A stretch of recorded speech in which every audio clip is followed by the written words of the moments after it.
Okay, hello everybody. This is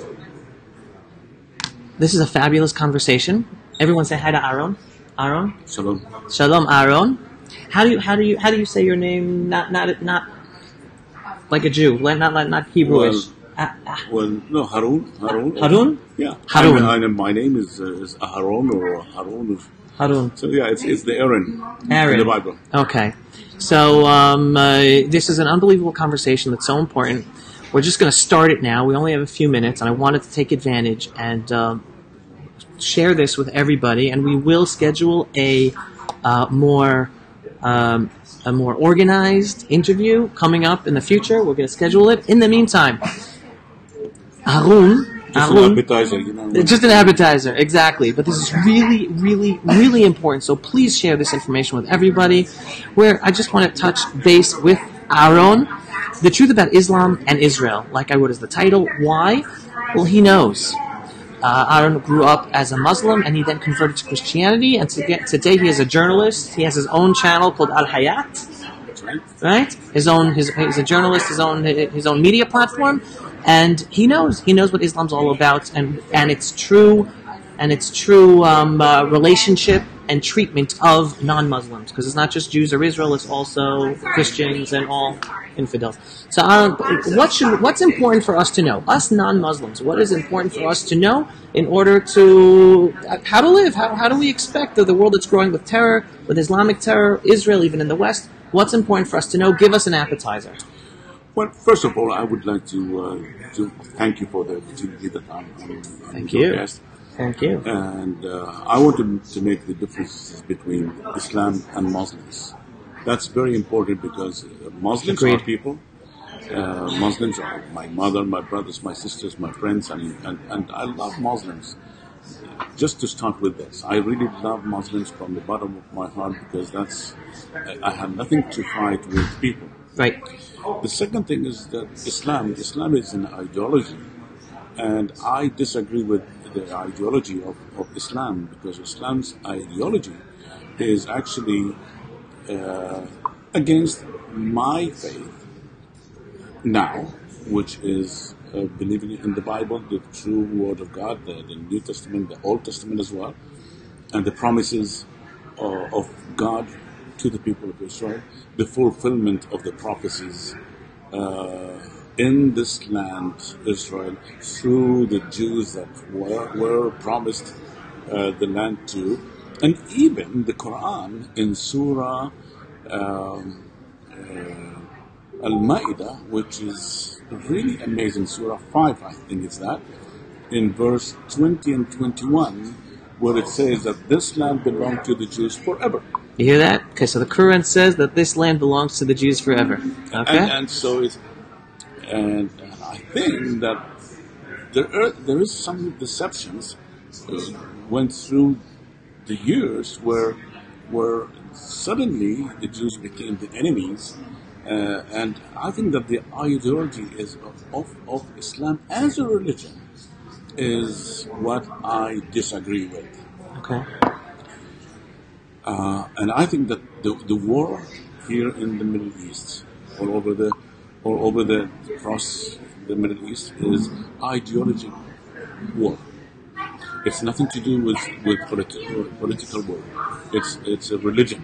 Meaning Israel, they try to say that the conflict here is about land. Is this a conflict? Is our conflict with the Arabs in Israel about land? I don't think it's about land. I think it is about the existence of the Jews. It's about the existence of the Jews. Existence of the Jews. I think it is a religion thing. It started since the days of Muhammad. It started since the days of Muhammad. Meaning there's conflict with other religions. Exactly. Because the Quran, in several verses, is actually putting the Jews as to be the enemies of the people of faith, of Islam, which is very clear. Now, I do believe that 95% of Muslims, maybe 90%, if not more than that, they don't know that the real conflict is actually the beginning of Islam, where the Jews rejected Muhammad to be one of the prophets, Right. Because he wanted to be recognized by the Jews as Right. a prophet. And so as the Christians. But the Christians in that time, some of them accepted him as the prophet based on fear maybe, and some not. And I think that he was and is against the Jews and the Christians since then, and so is his followers.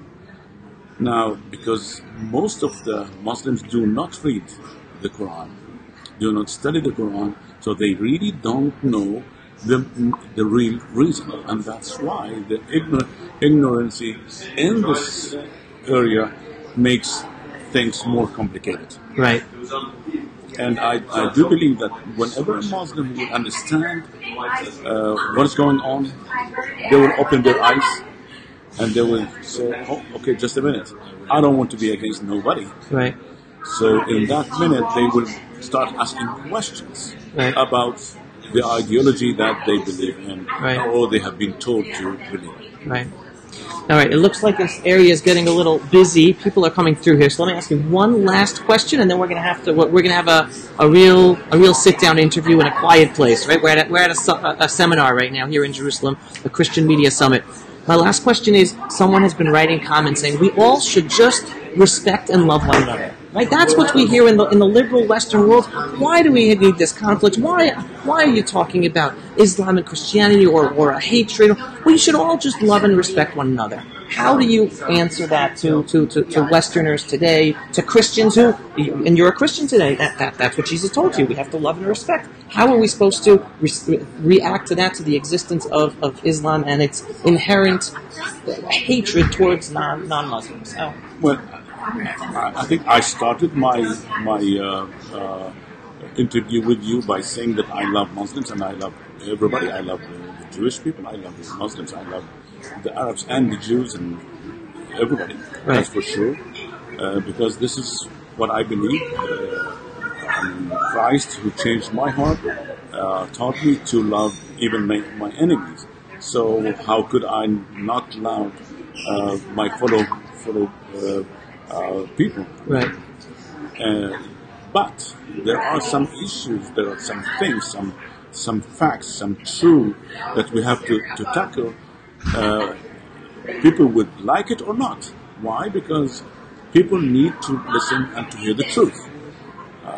Even this is what I believe, that Yeshua, Jesus, said that you shall know the truth, and the truth would set you free. Now, telling people the truth is not really a hate move. This is actually an action of love. If I love somebody, I tell him the truth. Even if the truth is something of the existence of hatred. Well, do you think that this is an easy thing for me to stand here in front of the cameras and be interviewed and saying these things? Maybe Right. it would cost me much more than whatever you think. Right. But because I love people, so I tell them the truth. Right. Telling the truth is an action of love. Of love. But That's a powerful sentence, Adam. That's a powerful sentence.